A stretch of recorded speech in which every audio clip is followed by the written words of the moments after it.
Hello and welcome to Business Now. I'm Malcolm Sime. This week we take you to Osaka, Japan, where Uganda's Prime Minister led the country's delegation to the Expo 2025. She pitched Uganda's economic potential to the Asian market, and from tourism and mineral development to technology and investor incentives, where we unpack how this visit could open new frontiers for trade and investment. Later on the program, we turn to Uganda's fast-growing hospitality sector, spotlighting a local entrepreneur redefining fine dining through an authentic Brazilian cuisine experience in Kampala.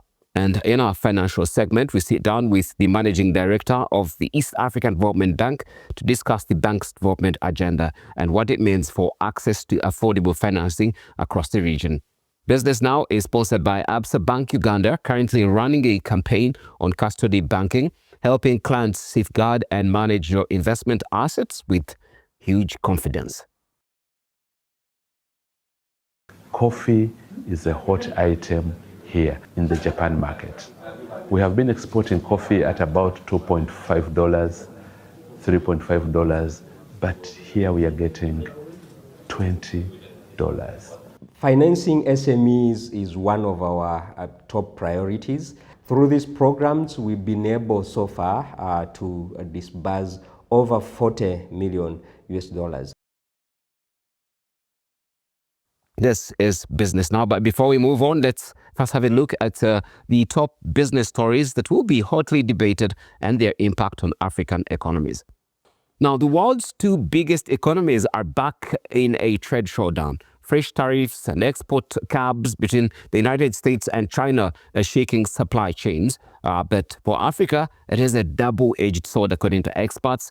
Rising demand for minerals could be good news for exporters and even as manufacturers face tighter import costs. And across the African continent, economies are rewriting the playbook on how they borrow and trade, from Kenya's decision to switch a major loan into yuan to Comesa's digital payment system, allowing trade in local currencies. The message is clear.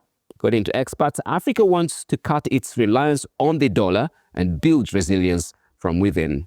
This is Business Now. We remind you of great opportunities from Absa Bank, currently running a campaign on custody banking, helping you, its clients, safeguard and manage your investment assets with huge confidence. Please ask your Absa Bank branch about custody banking anytime.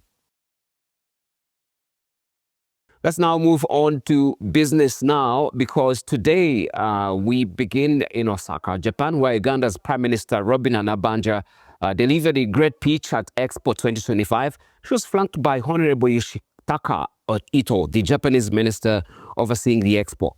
She showcased Uganda's tourism potential and attractiveness, opportunities in mineral development, the country's tech aspirations, and incentives for investors, all aiming to reposition the country as a strategic partner for Japanese capital and expertise. The African Runners Company, a Ugandan tour and travel firm that has expanded its operations to Japan, and they are promoting Uganda's rich tourism potential and unique attraction to the Japanese market. Ladies and gentlemen, we attracted a company called Skipon, a fertilizer developed by SL Arc Planter, a Japanese company that has already undergone scientific trials in Uganda, and the results are positive. The government of Uganda is working with Professor Jong-Mon Kim, the owner of Arc Planter, to establish a factory to produce Skipon fertilizer in the country. We have Saraya, a Japanese company is exporting in partnership with the Banana Industrial Research and Development Center to develop nutritious foods to the Japanese market by blending Ugandan matoke with bean powder.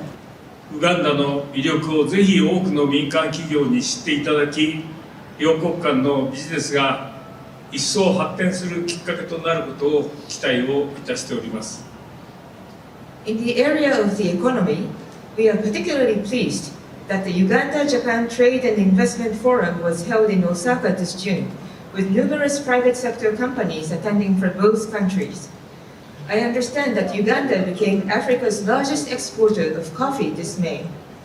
I hope the Expo will serve as an opportunity to promote awareness of Uganda's appeal, including its coffee and other agricultural produce, across the private sector, thereby contributing to further business development between our two countries. We have sat here with the Chamber of Commerce of Kansai, the Osaka Chamber of Commerce and Industry, and we have shared knowledge and experiences with them. One of the things that has come out very strongly is that there are opportunities for collaboration, there are opportunities for business. Looking at their population structure, for example, this is a country of about 120 million people, the Japan, 120 million people, but 30% of those are 65 years and above. That, if you do quick mathematics, that's about 36 million people are above the age of 65. In Uganda, 70% of our people are young, and therefore that gives us an opportunity, because when they talked about the aging population, they're having about 800,000 births. So what do we need to do? Get our people trained, the young people, the youth, get them trained, get them skilled. But the most important thing about the Japanese market when it comes to labor services is integrity and ethical conduct of our people.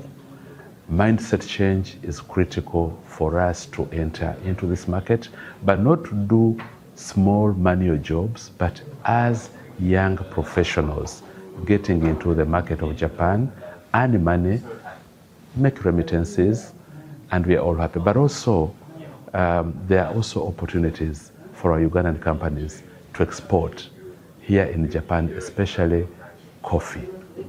Coffee is a hot item here. And so far, we have got Ugandan companies that have penetrated this market.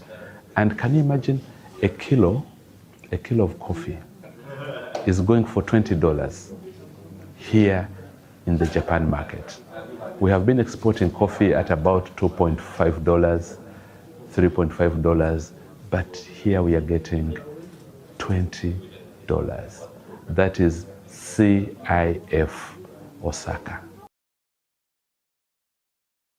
Let us now shift focus to Uganda's hospitality and tourism sector, because we bring you the story of a Ugandan former medical doctor or medical doctor turned restaurateur, and is now betting on fine dining, including a Brazilian cuisine concept in Kampala, to enhance domestic and regional travel appeal and to deepen the value chain in tourism.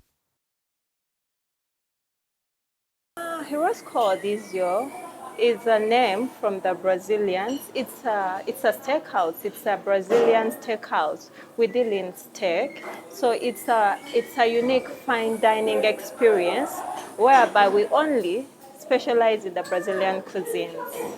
I used to travel a lot. I would travel to Nairobi, Maputo, and then I'm a meat lover. And then the experience that I got from Maputo was really unique. I was wondering, how would someone bring big chunks of meat on a skewer? So when I came back to Uganda, I had to bring up something unique for our Ugandans. We have premium cuts. We serve premium cuts like picanha, sirloin steak, tenderloin, neck steak, flank steak, and these premium cuts are seasoned with sea salt, and most likely, and they are roasted on a unique stove. It's called a Brazilian charcoal stove.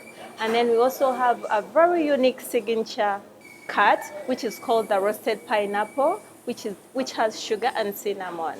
We are a special stop for visitors who come in here because we have specialized in a Brazilian cuisine. If here in Uganda, an international visitor and they're looking for a Brazilian cuisine, the one stop is Murphy's Hirosco, because even when you go on Google TripAdvisor, the reviews are very good. They really recommend when they come here. We've gotten so many different people from different countries, India, Nairobi,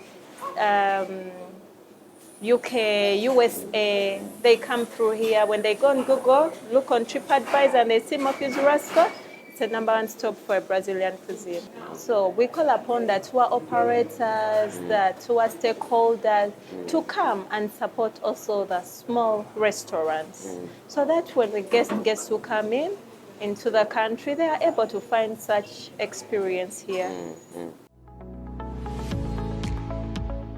In our final segment, we sit down with Bernard Paul Mono, the Acting Director General of the East African Development Bank. He makes the case for the East African Development Bank plans to support the country's development plans for funding infrastructure to backing SMEs. Financing SMEs is one of our top priorities.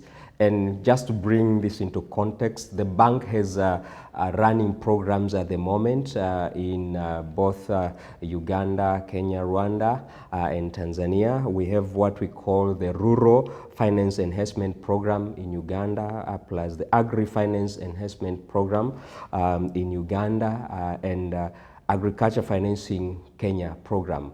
And we also have an SME financing program in Rwanda. Through these programs, we've been able so far to disburse over 40 million US dollars. And this is disbursed through the partner financial institutions. We collaborate with the commercial banks or strong microfinance institutions in those, which reach the last mile, so to say, the smallest of the SMEs in their place. And through this collaboration, we'll be able to reach several of these companies and created employment and facilitated businesses owned by the youth and the women. And going forward, especially with this financing from OPEC fund, we expect to just continue with that and improve it and broaden it to make sure that we reach more of the SMEs in the region. By the end of September, we had disbursed over 70 million US dollars, and that's almost double what we disbursed last year. EADB is actually a patient capital provider. Our loans go as long as 15 years. Just let me know any commercial bank that can go that long. So we are already providing that patient capital. But the length, the tenor is determined by viability of the project and the ability of the project to bring in cash flows over that period. We also provide exceptionally equity in those areas that we know. If we do not provide equity, then nothing happens. Infrastructure is one of the key areas that we play in, and you've heard the President of Uganda repeat again and again that if you are talking of development and you leave out a railway, then you are not really addressing the real issues. So railway, especially the standard gauge railway, is one of the areas that we are going to play in. We've already done that in Tanzania. We participated in the project that is there, and we'll continue participating in other phases that are coming. We are playing into the air transport. We are expecting to previously, we had financed some of the airlines, and we expect to do that. We are in a conversation with some promoters to just build some infrastructure in some of our airports to make sure that the regional integration works well. And we facilitate our people to travel around. And there are some regional airports that we are also in conversation with other DFIs to make sure that we can finance that area. Of course, you talk of roads, you talk of power, both generation and transmission, because there's no industrialization if you do not have power, and power that is affordable and accessible to everyone. We are into the age where internet communication is key. We're in conversation with some of the promoters who want to improve the fiber network. We expect to play a role in that area, and goes without saying, water and sanitation is another area that we expect to play big, especially in border areas, to make sure that our region is truly integrated and we progress together. We leave no one behind. And finally, on business now, ACCA Uganda will host the CFO Awards, and they will be celebrating outstanding finance professionals who are driving business growth and ethical leadership. And speaking ahead of the event, the country director, Charlotte Kukunda, said that the organization is recognizing CFOs who go beyond the numbers, leaders who shape strategy, drive innovation, and uphold integrity. The awards aim to highlight the vital role of accountants that they play in building resilient and forward-looking businesses. And here is our exclusive with Kukunda. ACCA is an acronym of the Association of Chartered Certified Accountants. It's a global body for professional accountants who have attained the qualification of ACCA that then makes them qualified to work as professional accountants or finance professionals.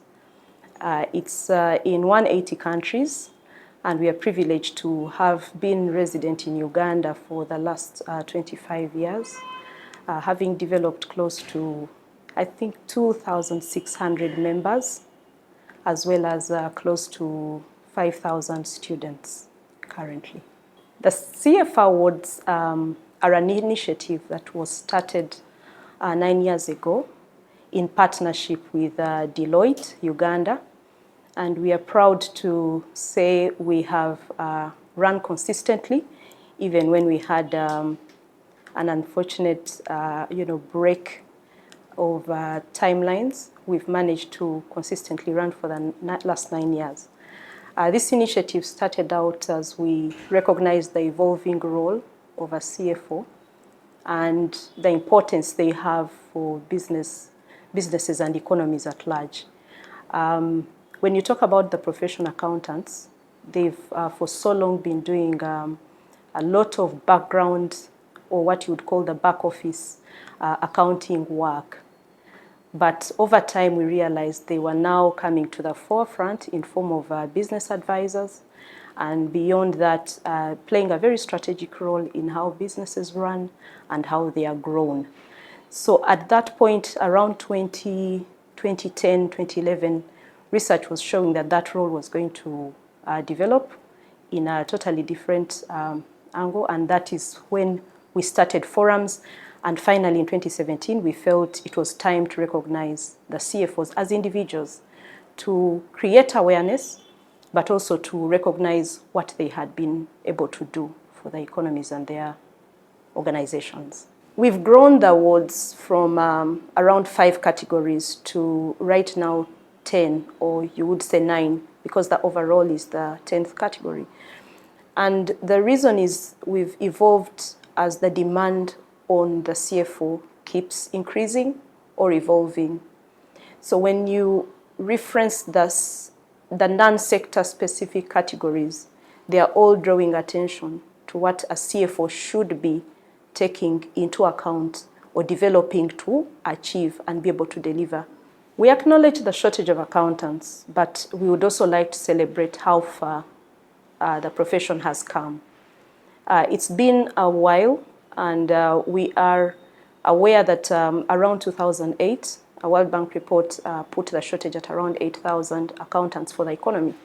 But you'll agree with me that between then and now, a lot has changed. The economy that was being referenced then is not even the economy that we have. So the shortage has been worked towards in form of the trainings that are happening, but also the development of those that had already become certified or chartered accountants. We recognize that the regulator and the existence of the regulation in form of the ICPAU developing CPAs, that shortage should have been dealt with to an extent. However, it means that there is a lot more work to be done. And what is giving us encouragement is the realization of the need of professionals in businesses. And you can tell by the transition of business courses in universities, they at some point were not as attractive as they later became over the last 10 to 15 years. So with the onset of business courses, we are seeing more traction or more affiliation to accounting as a training. So ACCA's agenda to partner with universities in developing the next talent or young talent is driven by the fact that we want to be relevant today and tomorrow. Our tagline is think ahead, and when we think ahead, we use research to back the thinking and the strategies. So by partnering with the universities, or who you would refer to as academia, we are taking industry into the classroom. And that's all we had for you on this week's edition of Business Now. You can watch the program again on NTV Uganda YouTube channel, and don't forget to subscribe for more business updates and interviews. You can also follow me, Malcolm Sime, on X and stay connected with NTV Uganda across all our social media platforms for the latest business markets and investment stories. Business Now is sponsored by Absa Bank Uganda, bringing you great possibilities and currently running a campaign on custody banking, helping you, their customers, to safeguard and manage your investments with confidence. I'm Malcolm Sime. Thank you for watching and stay tuned. Up next is NTV Tonight.